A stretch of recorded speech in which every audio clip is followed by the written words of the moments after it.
the next group of fundamental rights, that is protection in respect of conviction of offences. This is the third group. First we talked that right to equality is the first one from Article 14 to 18, and second one right to freedom, Article 19. And the third group of fundamental rights is the protection in respect of conviction of offences. That is the third classification of the fundamental rights, protection in respect of conviction of offences. Let us first check what is the meaning of the title, what is the meaning of the group. Protection in respect of conviction of offences. Offence, somebody makes a criminal offence or does a criminal activity or any violation of the law. Offence means violation of the law, and conviction means that punishment. When somebody is getting punished for violation of any law, then still that person has some rights. Then protection in respect of the conviction of the offences, a person when he is getting convicted or punished for any offence, that person also has some kind of protection and some kind of rights are there for the convicted criminals as well. Then we are going to discuss what fundamental rights are ensured to the people who are going to be convicted for an offence. This is the third category, and Article 20 of the Indian Constitution discusses, guarantees three protections and three coverages for the people who are being convicted for doing any offence or who are punished for any offence. Let us check what are the three protections given by Article 20 for the people who are being convicted for any offence. First one, the first protection given by Article 20 is that no ex post facto application of criminal legislation. No ex post facto application of criminal legislation. That means when a criminal legislation is made, it cannot have retrospective application. That what is the meaning of retrospective application? When a criminal, the simple meaning, simply when we are analyzing this technological, this conceptual term, no ex post facto criminal legislation. Legislation means that making a law. Then when a criminal law is made, it should not be applicable from the past. Imagine, for example, today the government is going to make a new criminal law. Then that criminal law, when the President of India assents on the criminal law, or when the President of India puts his signature on that law will be applicable. Then we cannot make that the law is applicable from yesterday or from last week or from the last year. It should not be there. If a criminal law is made, it should be applicable only from today. The moment the President of India puts an assent on the bill of the Parliament, from that moment it would be applicable. We cannot make it applicable in retrospective effect. That is the meaning. No ex post facto means that no retrospective application of the criminal law. In another way, if we are explaining that means no retrospective. Retrospective means with effect from the past. No retrospective effect of the criminal law. For a criminal law, there should be no retrospective effect. It will not be implemented from the past. And making more simple, I can give you one example. For example, in the Delhi gang rape case, the Nirbhaya case, one person was there, one convicted person was there. He was not an adult, he was an juvenile. Then for a juvenile, maximum punishment for any criminal offence in India is 3 years imprisonment. Whatever criminal offence is done by a juvenile who is below 18 years old. Then there was a big discussion. because that juvenile, he was only 3 months earlier to get 18 years old. Then before becoming an adult, only by a gap of 3 years, he was not convicted as an adult, he was convicted as he was given the maximum punishment for a juvenile, that is 3 years imprisonment. After that, there was a discussion that for heinous crimes or many criminal offences like murder and the criminal offences like offences against a woman, the age for the juvenile or the age for the adult age or the person to be considered as adult should be made 16 years. A person who is above 16 years should be considered as equal to an adult if he commits any criminal offense against women or he commits any other heinous offense like murder or any other thing else. Then Parliament of India amended the Juvenile Justice Act and made the 16 years instead of 18 years old. Parliament reduced the age for the juvenile into 16 years for certain offences including the rape and the offences against the women.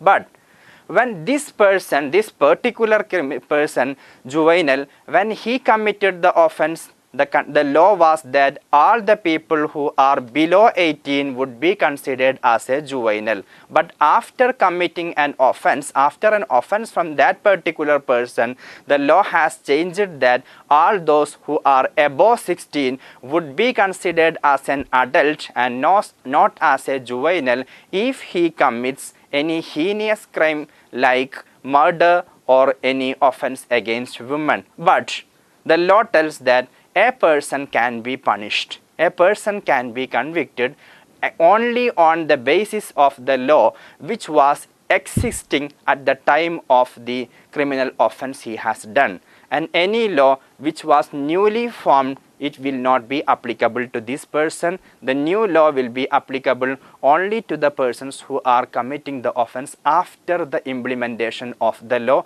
or after the legislation. Then coming back to the term no ex post facto application of criminal legislation. Criminal law will not be applicable from the past. Then otherwise, no retrospective effect for the criminal law. A criminal law cannot be implemented with the past effect or the retrospective effect into the backside, into the back era or the times which has gone. And second one, then punishment for a criminal offense only on the basis of the existing law at the time of the conviction of the offenses. Second thing regarding this, no ex post facto criminal legislation. It is applicable only to the criminal legislation. Some other legislations are which are called as the civil legislations. For example, tax. One new tax payment system is going to come, a new tax legislation is coming, then tax legislations, which is a civil legislation, may be applicable from the past. Then government can introduce a new tax and ask the people, all the citizens of India who have these tax requirements, they have to pay this tax from 2010 or 2005. And with retrospective effect from 2010 and 2005, for the income you are earning, you have to pay this much tax. A new tax can be introduced by the government of India.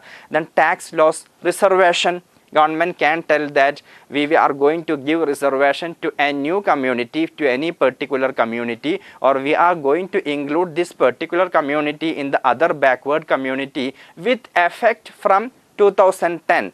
Then all the vacancies reported after 2010, government will fill by giving reservation to that particular community. Then my point is that retrospective effect will not be there only in criminal legislation, not in civil legislation. Civil legislation can be implemented with retrospective effect. Then only no ex post facto application of the criminal legislation, but ex post facto application can be there in the civil legislation.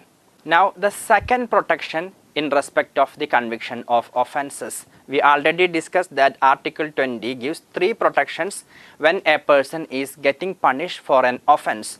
Then first one is no ex post facto criminal legislation. The second one is no double jeopardy, and jeopardy means punishment. No double jeopardy means that no double punishment. A person will not get punished for a single offence more than 2 times. And if a person commits a criminal offence, he will get the punishment only 1 time.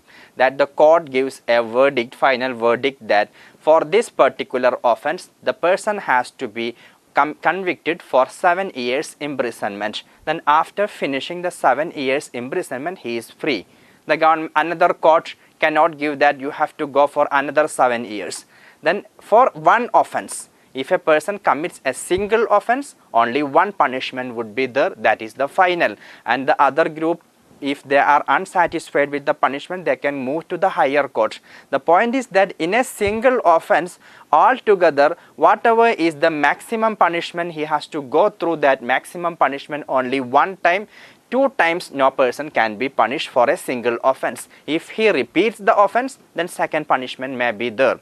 But there is also still an exception. One guarantee is there: if a person commits an offence, he will be punished only 1 time. For that, double jeopardy or 2 punishment would not be there. But still there are some exceptions. Now the second protection under Article 20. Article 20 discusses about protection in respect of the conviction of offences. I already discussed that 3 protections are given under the Article 20 while a person is being convicted or punished for any offence. First one, no ex post facto criminal legislation. Now the second one, no double jeopardy. Jeopardy means that the punishment, the no double punishment, or 2 times a person will not get punished for a single offence, only 1 time. If a person commits an offence, he will be punished once.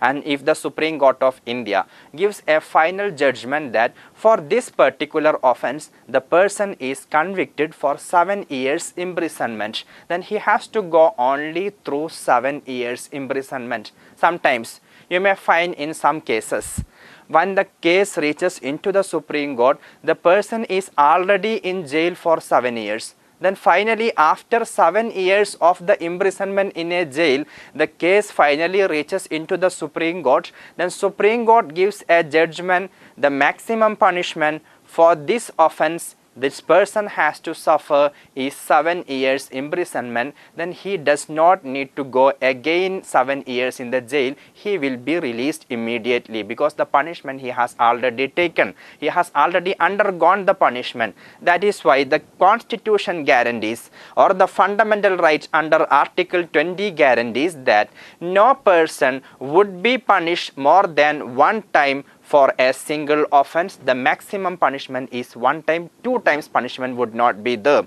That is why if Supreme Court judgment comes after the person has undergone 7 years imprisonment, if the Supreme Court judgment comes that the person has to be punished 7 years, then he will not undergo any further punishment. He will be released immediately. And there is also still exceptions are there. Exception means that, for example, imagine one government officer, an IAS officer or any other officer, imagine that he was caught as a corrupt person while taking corruption, or he was alleged he was involved in a corrupt practice, in any corrupt or any bribe he has taken, or he has violated any law and did something violating or dominating the law, then sometimes he may be punished. The court punishes the person for 2 years imprisonment. At the same time, the department also punishes the person. He is dismissed from the service, or he is suspended from the service for 2 years or 3 years.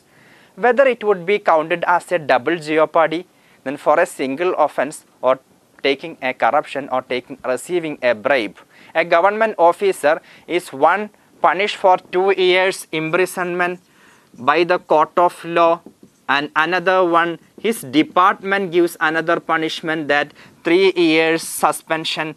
Even after coming out of the jail, the person has 3 years suspension from the service. And my question is that whether this would be considered as double jeopardy or not, that one punishment is by the court of law, another punishment by the concerned department. Then the answer is that that will not be considered as a double jeopardy. Jeopardy means a court punishment, punishment by a court of law. This person has been punished only once.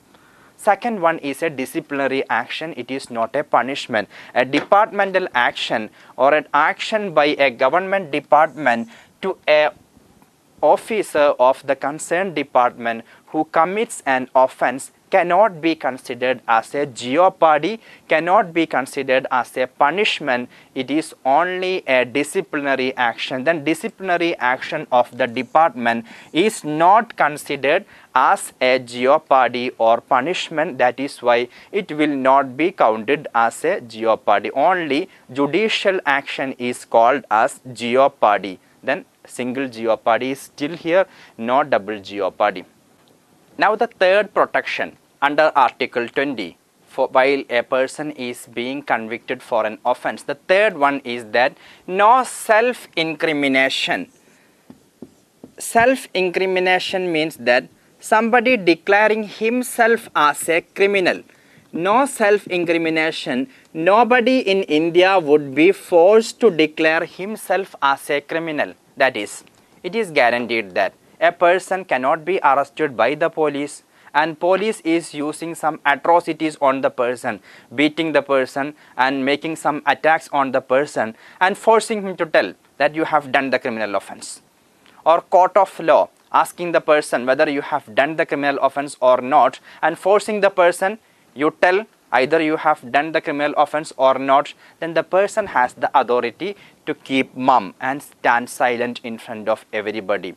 No person, no self-incrimination means that no person who is alleged of any criminal offense should be forced to tell himself that I am a criminal.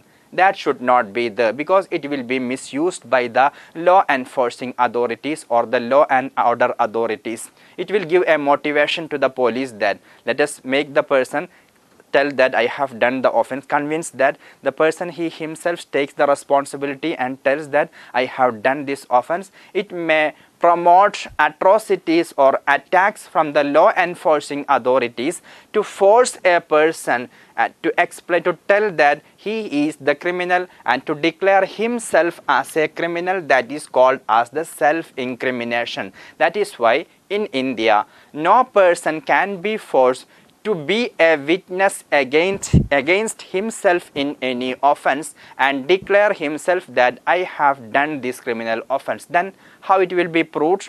The police has to make an independent investigation.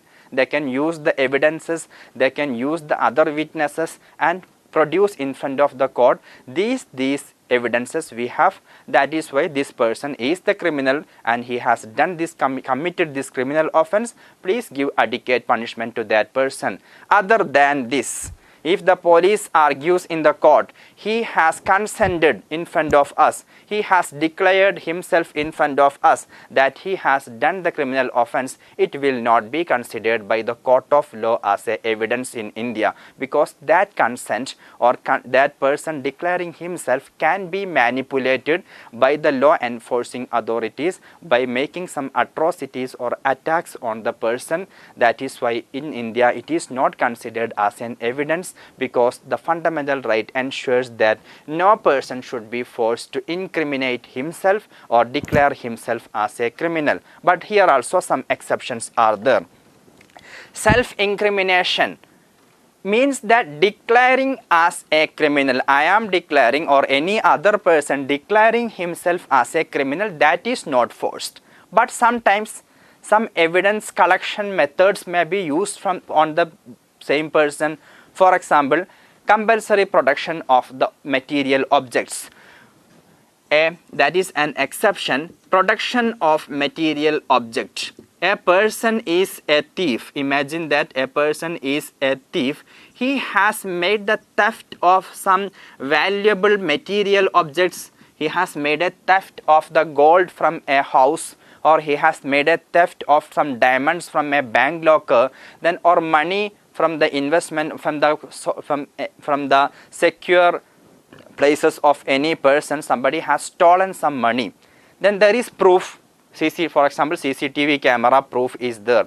Then the person can be forced to tell where he has secretly kept these commodities, these material objects, where he has been kept. He can be questioned by the police, or he can be questioned by other authorities. He can be forced to reveal that where he has kept, where he has secretly kept the material object, and he can even be forced to produce these objects in front of the police. Normally you must have seen, if a thief is arrested, police will take the person into different places and ask him where is the place in which he has kept the stolen commodities or stolen material objects, and police will take it from him. Then forcefully police can ask the criminal to produce some material objects which is related to the case in which he is charged. Second one, police during the investigation may force a criminal to give the thumb impression, because thumb impression is a scientific proof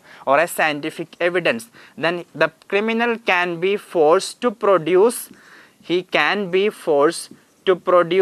thumb impression can be taken forcefully from the person who is alleged of any criminal offense, because it is a scientific evidence. It is not considered as self-incrimination. It is only a scientific proof for proving that the person has done the criminal offense.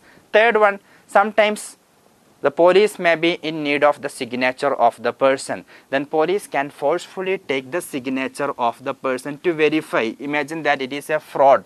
It is a banking fraud. Somebody made a signature on a blank check and he has given to other person, and there was no money in the account when the other person approached the bank. Then the police may have to verify the signature of the person who is alleged. Then police may force him to produce a signature of the person in any government documented ID cards or any other government officially approved documents. Then thumb impression can be taken, specimen signature can be taken. Sometimes the police officers may need the blood sample of the alleged person.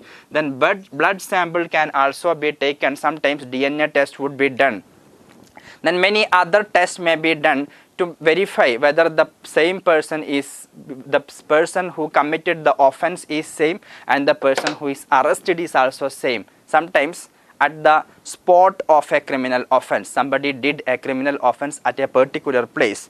At that place, the police officers may get some blood, and then the police officers arrested another person who is accused of committing that offense. Then police wants to verify whether the blood which was found at the site of the criminal offense and the blood of the person who is arrested are matching or non-matching.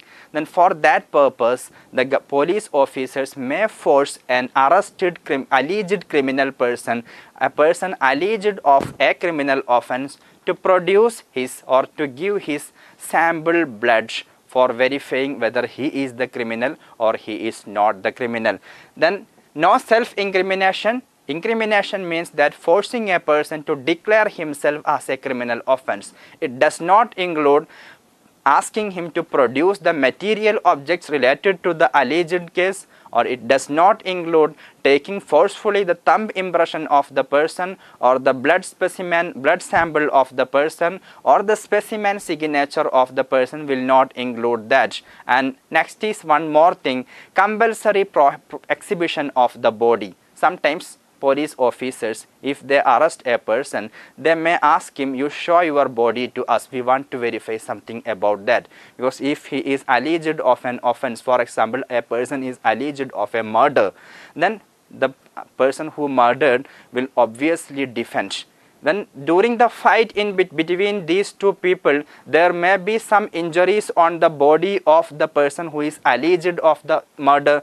Then police wants to verify whether there is any injury which may lead as an evidence to the criminal offense committed by him. Then police officers have the authority to forcefully ask him to exhibit his body, to take some evidences out of the body. Then these things are not included in the self-incrimination. Very clear, self-incrimination means that no person in India shall be forced to declare himself as a criminal person or to be a witness against himself. Other than this, the person may be forced during the investigation procedure of the police for collecting different scientific evidences for the criminal offense he is alleged to be involved.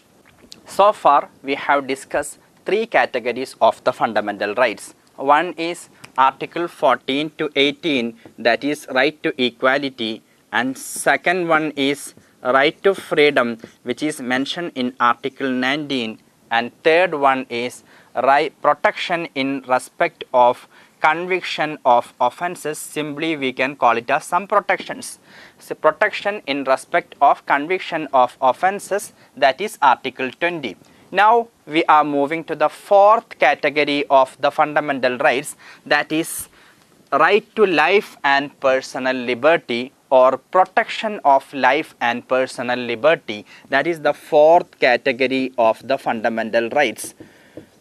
Simply we can call it as right to life or protection of life and personal liberty.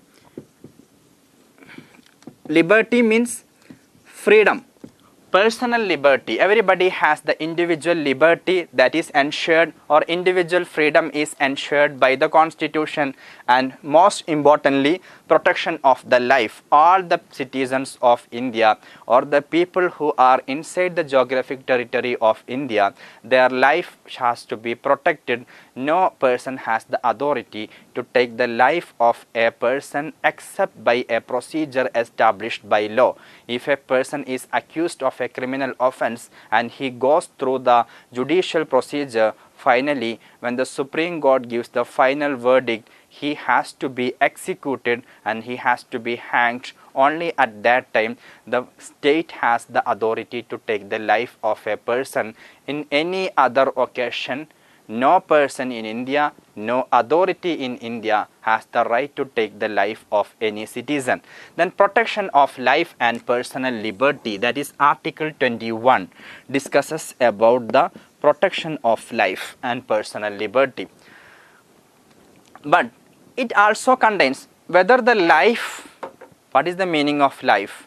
Life is only having the biological life. It has many social aspects. That is why the Supreme Court of India in different occasions has added many things into the Article 21. Supreme Court explained that the right to life is not a simple biological life. It is one thing Supreme Court added, that right to life means that the life with dignity. Everybody in India should have the life with dignity. Only then he is getting the right to life. Otherwise, only having a biological life with utmost poverty, without food to eat, and without education, without health care, if a person is living, that will not be counted as he is getting right to life. That is why we can go in detail what are the things added by the Supreme Court of India into the simple Article 21, that is the protection of life and personal liberty.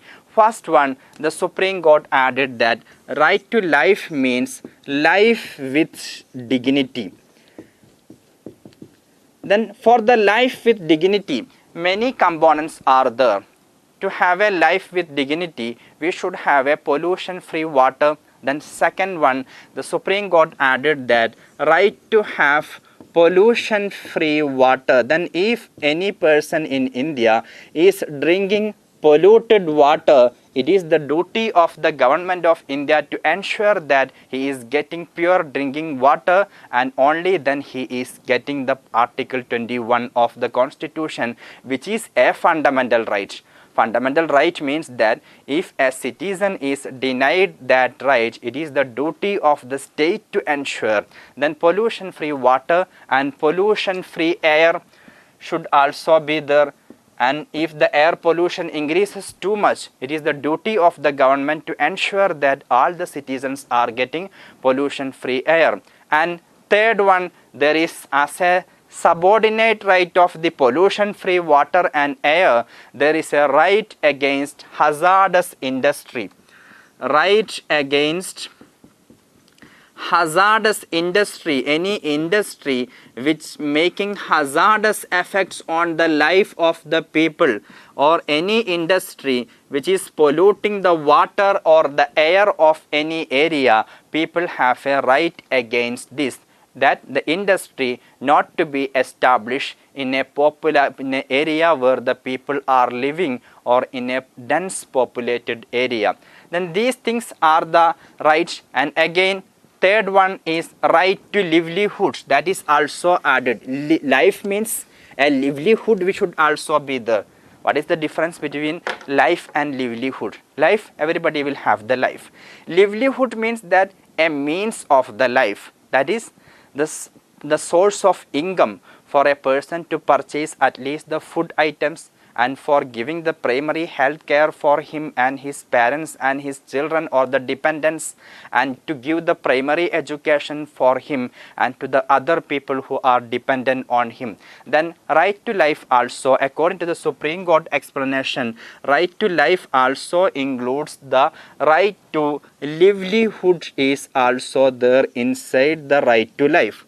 And next one, right to privacy. Because if there is no privacy, no value for the life. And whatever is your privacy, whatever you are reading, whatever you are watching, or whatever you are studying, you should have the right to privacy. Other people are looking what you are doing inside the house, or what you are cooking inside your kitchen, that other people don't have the authority to come and look. Even the government does not have the authority. If a person is doing, only if a person is suspected of doing some illegal activity inside a private place, the government authorities have the permission to enter there. Otherwise, we should have the privacy. Otherwise, no value for the life.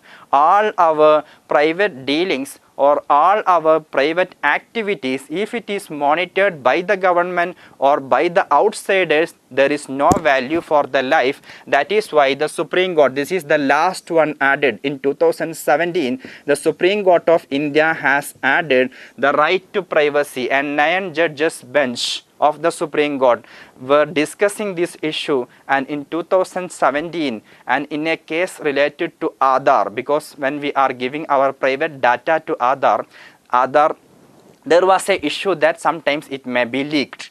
Then in that particular case, Supreme Court has given a verdict, right to privacy is a fundamental right and under right to life. And the fifth one, right to get a shelter. Imagine that if a person has life but no place to sleep at night, then that is a basic violation of the right to life. What life he has? You can see many people in India on the streets of Delhi. In cold winter, many people are forced to sleep outside on the roadsides, on the streets. It is the duty of the government under Article 21 to ensure that no person sleeps without shelter. Then right to shelter, as per the judgment of the Supreme Court, is a fundamental right. Everybody in India should get it. And next is right to health. Without health, there is no value for the life, and health is unhealthy society or a disease society, a society with large number of diseases.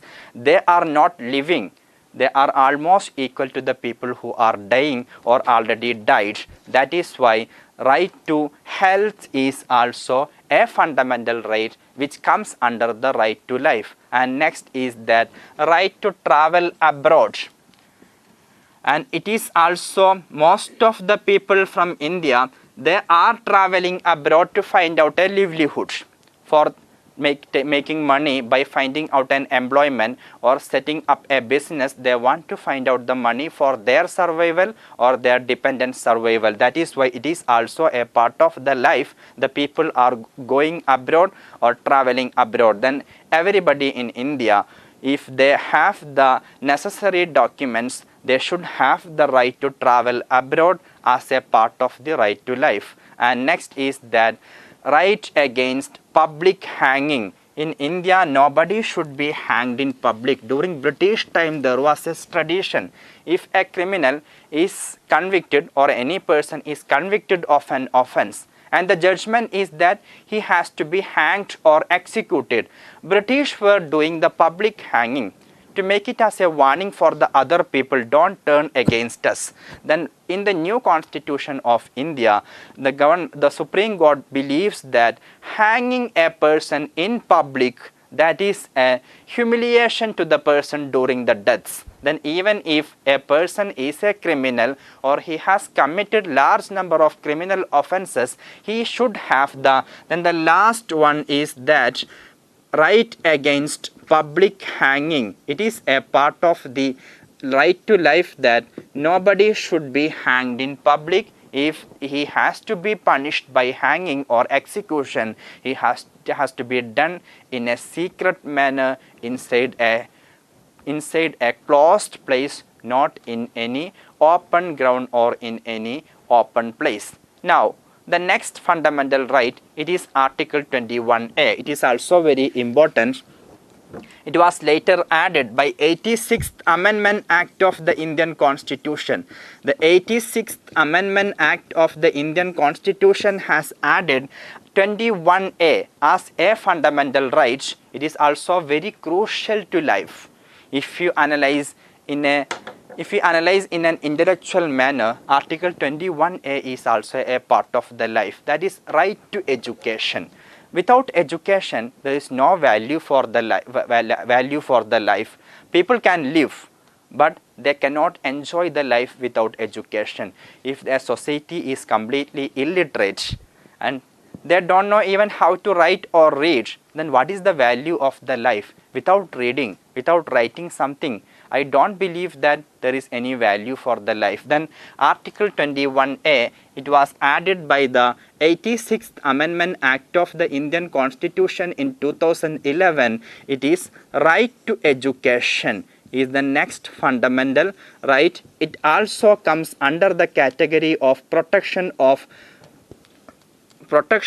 life and personal liberty. Then under the category of protection of life and liberty, we have two articles. One is Article 21 and second one is Article 21A. Next we are moving to the fifth category of the fundamental rights. And Article 22 explains the fifth category of the fundamental rights, and 22 is that protection against arrest and detention. When a person is arrested, arrest means that it is not a punishment. Arrested, a person is suspected of committing an offense. There is a suspension or an FIR, first information report is there against this person, or a complaint from other person is there against another person. Then that person will be arrested to verify. The government, the police officers wants to verify whether he has committed the offense and find out the evidences against that person. As a part of the investigation, when a person is arrested, he also has some rights. Then this is protection against arrest and detention. Nobody should be arrested in India unnecessary or for revenging. For revenging, somebody may file a complaint against a person for revenging him, then he should not be arrested. He should be getting, if he is arrested also, he should get some protection. Then protection against arrest and detention means that he is kept in jail. Then nobody should be kept in jail without any procedure. If the police officer wishes, he should not be able to keep a person inside the jail indefinitely. The person who is arrested, he should also have some protection. Then we can classify that into two protections. Two protection means that we can classify the arrest also into two. Some persons may be arrested under any ordinary law. Ordinary means the normal situation. If there is a allegation that this person is involved in a offense, this person is involved in a theft, another person is involved in a cheating, he may be arrested. These are the ordinary laws. Another type of arrest is that under any preventive detention, somebody is alleged of a criminal offense like terrorism. He is involved in terrorist activities, he is involved in some bomb blasting inside the market. Then that person, even if he is alleged, he has to be kept in jail, because if he was originally involved, there is a security threat for the popular people, because if he is not in jail, he may go for another bomb blast, another terrorist activity. That is that type of serious offenses. A person are being arrested in a serious offense, especially in the offenses which threatens the security of the country. That arrest is called as the preventive detention. He is in the detention to prevent any further activity, illegal activity from the side of this person. Then these two groups have different protection. First, we are going to discuss the protection against arrest and detention. If a person is arrested under ordinary law, then ordinary arrest or any arrest under ordinary law, if a person, imagine that one person is arrested under an ordinary law, what protections he will get? First one, the police officer who made the arrest, he has to inform the person why you are arrested. Then one thing is that information on the ground of arrest. A person, if he is arrested by a police, he has the right to get the information why he is arrested, what is the allegation against him, what is the ground of the arrest. Second one, he has the right of defense. Defense means that he should be given the right to appoint an advocate to argue in favor of him in the court of law. When the case is moving to the court, he should have the right to be defended by an advocate of his own choice. He should have the right to choose the advocate who will represent him in the court of law. That is the second one. Third one, a person, if he is arrested, he should be produced in front of the magistrate. Magistrate is the government officer who is in charge of taking the law, in charge of taking the arrest and detention things. Then the magistrate, he should be production in front of magistrate. That also, when the arrest is mentioned, when the arrest is officially mentioned in the documents of the police station, after that within 24 hours he should be produced in front of the magistrate, and police has to explain to the magistrate what is the ground of the arrest, why he is arrested, whether they need more days custody of the person in the police station, or whether they can release him immediately. The procedure has finished. Now he has to go into the court and fight the case against him. Then there have to be, anyway, police officers cannot keep a person inside a police station after the arrest more than 24 hours. Within 24 hours, they have to produce the person in front of the government magistrate. Then production in front of magistrate, and the time period is within 24 hours. A person who is arrested has to be produced in front of the magistrate if they want to. Sometimes the magistrate's office will be very far away from, if the arrest happened in any village, sometimes the magistrate's office may be in the town. To reach the town itself, you need 10 hours journey, then that 10 hours can be added.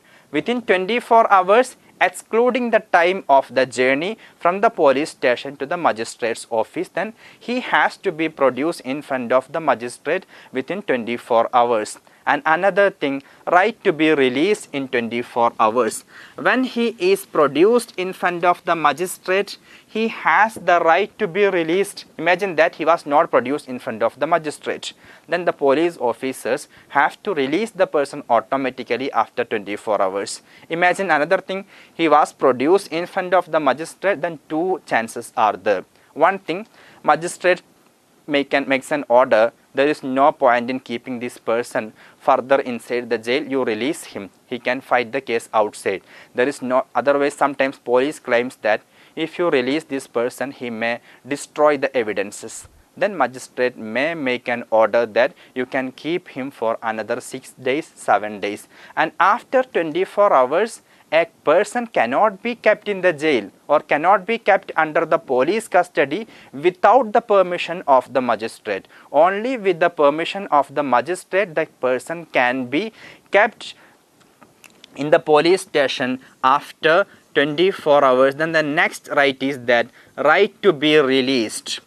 Right to be released after 24 hours if the magistrate did not extend the custody further. Then police officers have to release him. These are the rights of a person who is arrested under any ordinary law. First one, he should get the information, what is the ground of the arrest, and second one, he should be given a chance to be defended by an advocate. Third one, he has to be produced in front of the district magistrate within 24 hours, excluding the time of the journey from police station to the magistrate's office. The fourth one, he has to be released after 24 hours if the magistrate did not extend the custody further. The next portion is that right of a person who is arrested under any Preventive Detention Act. If a person is arrested under any preventive detention, what rights he has? Some rights are common. First one, this person also has to be informed. He should get the information what is the ground of the arrest, why you are arrested and in which case you are alleged. Then information should be handed over to the person what is the ground of the arrest, as we explained earlier in the ordinary law. Second one, he should also be given a chance to be defended by an advocate, should be afforded an opportunity to make a representation. Then second one, defense. He should also be given a chance to appoint an advocate to defend himself in the court of the law. But the third thing is the most important. A person who is arrested under the preventive detention, the person who is arrested under the normal law, ordinary law, we told that he can be kept in the police custody only till 24 hours. After 24 hours, within 24 hours, he has to be produced in front of a magistrate, and only if the magistrate extends the custody, he can be kept further in the police custody. Here, the condition is that a person arrested under preventive detention law, he can be kept. Detention should not be more than 3 months. Then maximum till 3 months he can be kept in the jail. Then detention, because it is a preventive, the law enforcement authorities and law and order authorities, they want to prevent any further criminal offense from this person. Then he can be kept in jail. Detention should not last more than 3 months, but in some extraordinary circumstances, it can go beyond the 3 months also, or more than 3 months also. One is that if an advisory body which makes an inquiry into this particular case, imagine that there was a terrorist attack, then an advisory body makes an inquiry into the case. They advises that there is a sufficient cause for the extension of the detention of the person. He has to be kept in jail more than 3 months because there is a sufficient cause for that, and justiciable reason is there, because if he goes out, there is a big chance he may be again involved in any security threatening criminal offenses. That is why if an advisory body gives an advice, he has to be kept further, he can be kept beyond 3 months also. Another thing, in some acts, Parliament has the authority to extend the 3 months in any special act, and 3 months can be extended by Parliament by a special act, can be extended by Parliament. For example, all of you may be aware of the UAPA Amendment Act 2008. After the notorious Mumbai attack by Ajmal Kasab and team, the Parliament of India amended the UAPA Act. UAPA means Unlawful Activities Prevention Act. Then UAPA Unlawful Activities Prevention Act was amended in 2008. In this amendment, the preventive detention, the time for the preventive detention or the term of the detention has been increased from 3 months to 6 months. Now, if a person is arrested under UAPA Unlawful Activities Prevention Act Amendment 2008, he can be kept in jail for 180 days. That is 6 months, almost 6 months. Then Constitution tells that a person can be kept in preventive detention maximum for 3 months, but it can be extended if an advisory body advises the extension, and in other chance a parliamentary act can make more than 3 months time period for the preventive detention, as we can see in the Unlawful Activities Prevention Act Amendment Act 2008. And these three are the protection for a person who is arrested under the preventive detention. First one, he has to be informed of the grounds of the arrest. Second one, he should be given a chance to be defended by an advocate of his choice. Third one, the maximum time of the imprisonment or the detention can be 3 months. If an advisory board advises, it can be extended. Again, it can be extended by a particular parliamentary law, as we can see in the UAPA Amendment Act 2008, which makes the maximum detention into 6 months from the 3 months mentioned in the Article 22. The next group of the fundamental rights, that is rights against exploitation. Right against exploitation, it has 2 articles in the Constitution. It is a fundamental right or a group of fundamental right consisting 2 articles. Right against exploitation. Nobody should suffer from the exploitation by other person in India, and no person, no criminal or nobody should, or even the state should not exploit the individuals who are in India. Then we can go Article 23 and 24 discusses about the right of the citizens or the people of India against the exploitation. Let us check what is Article 23. Article 23 prohibits 2 things. One is prohibition of human trafficking. Article 23 prohibits human trafficking. What is the meaning of human trafficking? And second thing is the Article 23 prohibits again the beggar. Then 2 things are prohibited in the Article 23. We can look what is the meaning of human trafficking. Human trafficking means that selling or purchasing of human beings for any purpose. Nobody in India has the authority to sell any person or any other person or purchase any other person, whatever purpose it is.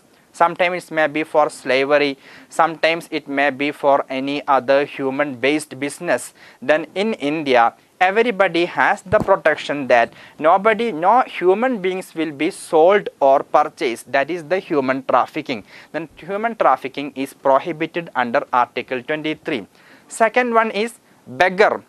Beggar means bonded labor. A person is taken as an employee without paying any money. If somebody is taken as for a job, he has to be paid adequately. Otherwise, the employer will have a case against him because he violated a fundamental right of another person. Beggar means slavery or bonded labor. If a person is appointed for any employment, the employer has to give adequate payment. Even if the employer gives less than the market payment for an employee, then he will also be punished. Then human trafficking, selling or purchasing human beings, and beggar, that is the bonded labor, that is also prohibited. But there is one exception in the bonded labor. Sometimes if the government is in crisis, government may ask the people, ask the citizens, you do some compulsory service. For example, imagine that if in one state all the government school teachers are going on a strike, they are not coming to the school, they are not teaching the children, then sometimes government may ask the students in the university or the colleges, you have compulsorily to come to the schools and teach the children. And other time, if there is a crisis, a war is happening, India is engaged in a war with any other country or any other force, that time there is a shortage of the military, the government may demand the people, common people, you come and join the army and fight for the country. That is also a compulsory service imposed by the state. It is not counted as a beggar during extraordinary circumstances. In the normal times or ordinary time, the government will not ask any other person to do any compulsory service. Other than this, sometimes some students who are studying in the university, they may have some compulsory social service as a part of the course. They are doing some compulsory social service, that is also not counted as a beggar or as a bonded labor. Other than these two things, whatever bonded labor or any labor without giving adequate payment is prohibited in India, and selling and purchasing human beings for any purpose, whatever purpose it may be, it is also prohibited in India. The next article is Article 24. Let us check what is Article 24. It is very important. Article 24 is prohibition of the child labor. No child who is below 18 years old can be employed in any. Earlier, the rule was like this: child cannot be employed in hazardous employment. In non-hazardous, like for example, working as a waiter in a restaurant or working in a pakoda shop or a tea shop, it was permitted earlier.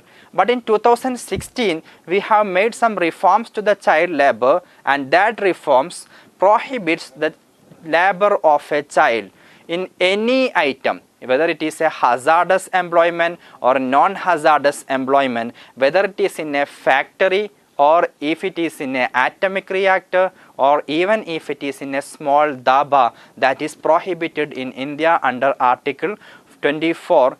That because all the children who are below 14 are supposed to go to the school under the right to education in Article 21A. Then a person, a child cannot go to the school and to the dhaba simultaneously. Either he has to be in dhaba or inside the school.